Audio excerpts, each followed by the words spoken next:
বাসযোগ্য সমাজ তথা দেশ বিনির্মাণে নিরলসভাবে কাজ করে যাচ্ছে। যে আমরা আজাদ এবং সুমনকে ছিনতাইকৃত সিএনজি সহ গ্রেপ্তার করতে সমর্থ হই। মিয়া বয়স 27, পিতা রঞ্জু মিয়া, সাং কুনিহাটি, থানা কোতোয়ালি, জেলা ময়মনসিংহ, সাং টুকেরগাঁও, থানা ছাতক, জেলা সুনামগঞ্জ।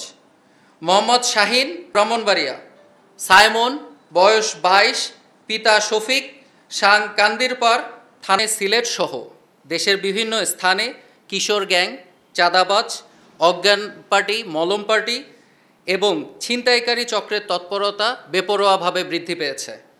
ছিনতাইকারী চক্রের সদস্যরা নিরীহ মানুষকে অস্ত্রের ভয় দেখিয়ে টাকা পয়সা, ব্যাগ, মোবাইল, স্বর্ণালংকার, বিভিন্ন মূল্যবান দ্রব্যাদি ছিনতাই করে জনজীবন অতিষ্ঠ করে তুলেছে। এরই প্রেক্ষিতে ছিনতাইকারী চক্রের সদস্যদের গ্রেপ্তারের মাধ্যমে আইনের আওতায় আনতে র্যাব 9 সিলেট তার নিজস্ব দায়িত্বপূর্ণ এলাকায় গোয়েন্দা নজরদারি বৃদ্ধি করে এবং শহরের বিভিন্ন এলাকায় ছিনতাইয়ের সাথে জড়িত সংঘবদ্ধ চক্রকে ধরতে সক্ষম হয়।